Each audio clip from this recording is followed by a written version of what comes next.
Bonjour à tous et bienvenue pour cette première vidéo. Alors cette série de vidéos s'adresse à la fois aux passionnés d'astrologie mais également aux néophytes, aux débutants et aussi à ceux qui s'intéressent à la vie des célébrités. Donc le but de ces vidéos est vraiment de mettre en avant des faces cachées des personnalités à travers l'interprétation astrologique. Pour cela, je vais utiliser uniquement des éléments très simples, à savoir 7 astres, les maisons et les signes. Et c'est tout. Donc on va à partir de ça essayer d'en retirer l'essentiel et de vraiment retenir quelque chose qui puisse être utile et pertinent. Donc dans cette première vidéo, on va parler de monsieur Brad Pitt. Alors au-delà de la célébrité, au-delà de l'immense filmographie, on va essayer d'aller plus loin en essayant de décrypter son comportement, son monde intérieur et vraiment ce qui l'anime. Alors en général dans cette vidéo, ce que je vais faire, c'est que selon l'inspiration du moment, je vais plutôt me focaliser sur un domaine. Donc là aujourd'hui, j'ai un petit peu envie de regarder vraiment la personnalité et le comportement. Alors pour ça, on va plutôt regarder la maison 1 et son ascendant. Alors on observe que l'ascendant passe en Sagittaire et on peut commencer à faire quelques interprétations. Alors c'est à l'aveugle, on va essayer de faire comme si on ne connaissait pas Brad Pitt pour le décrire. C'est ça qui va être un petit peu difficile, vraiment de décrocher le mental et vraiment se concentrer sur le thème. Alors on pourrait dire que d'une manière générale, l'ascendant Sagittaire donne une apparence enthousiaste, chaude, généreuse, mais ici dans son thème on voit qu'il est attiré donc par le lointain. Alors pourquoi est-ce que je dis ça? Tout simplement parce que le soleil se situe en maison 1 et le soleil ici dans le thème de monsieur Brad Pitt est le maître de 9. Maison 9, c'est l'étranger, c'est les grands voyages, c'est les pèlerinages, etc., etc. Donc il y a vraiment une notion d'étranger dans sa personnalité, tout simplement. Donc il est attiré par le lointain, il peut être de nature aventureuse, philosophique peut-être. Donc il a besoin d'ouverture, d'espace, besoin de bouger, besoin de liberté, et il est attiré par l'étranger donc et les voyages lointains.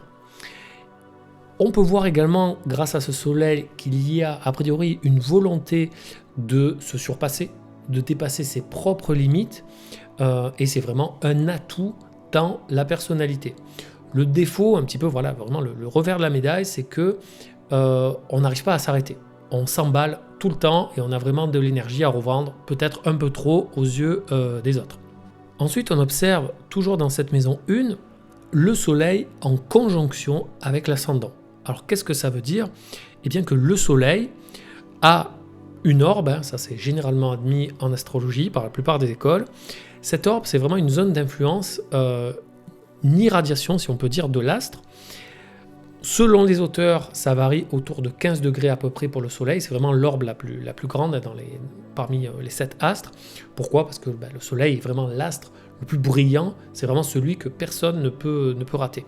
Donc ça veut dire que de chaque côté du soleil, il y a environ 7 degrés et demi d'orbe. Et donc quand on regarde par rapport à l'ascendant, il y a moins de 7,5. Donc le soleil est bel et bien en conjonction avec l'ascendant. Alors qu'est-ce que ça veut dire concrètement pour nous? Donc ça veut dire pas mal de choses. On pourrait dire que d'une manière générale, alors le soleil étant le significateur général du père, on pourrait dire que le père de Brad Pitt a eu un rôle très important dans la construction de sa personnalité.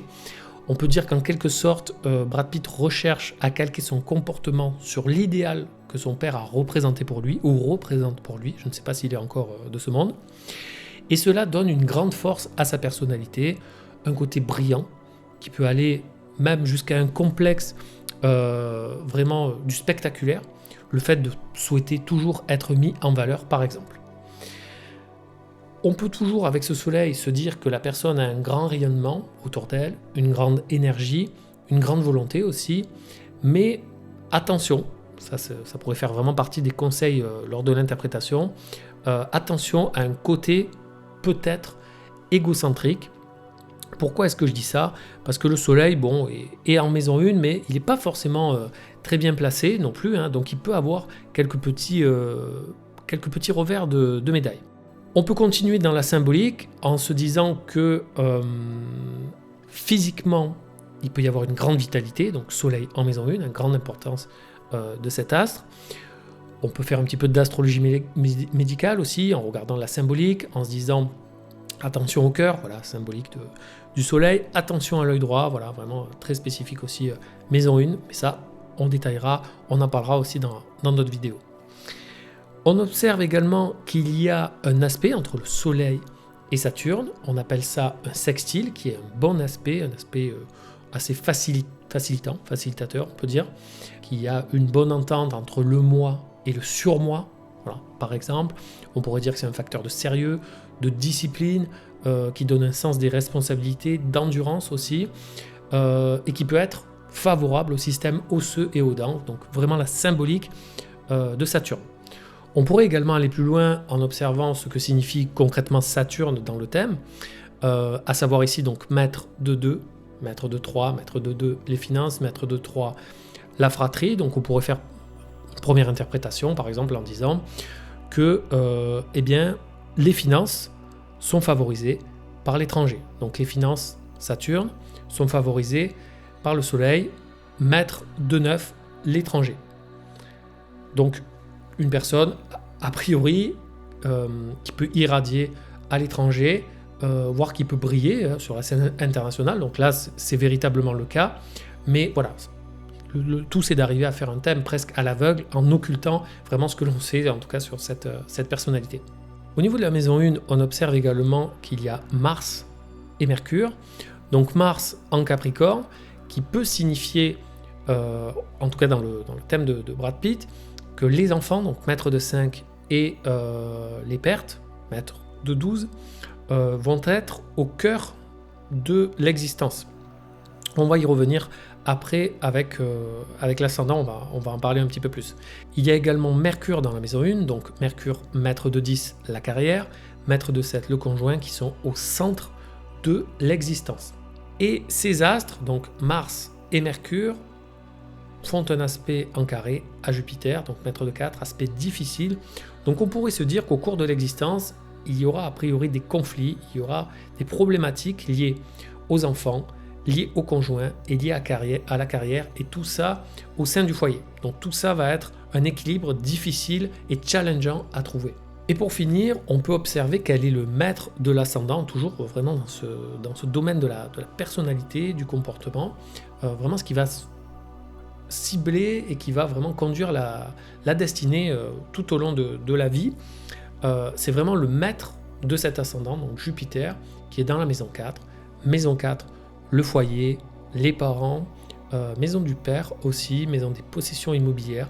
Voilà, c'est vraiment tout ça qui est le focus de Brad Pitt tout au long de sa destinée. C'est tout pour cette vidéo. Voilà, une vidéo improvisée, vraiment avec l'énergie du moment, très focalisée sur le comportement et la personnalité. J'espère qu'elle vous a plu. Abonnez-vous surtout si vous aimez la chaîne et dites-moi en commentaire s'il y a des personnalités que vous voulez voir analyser sur cette chaîne. Ce sera avec grand plaisir.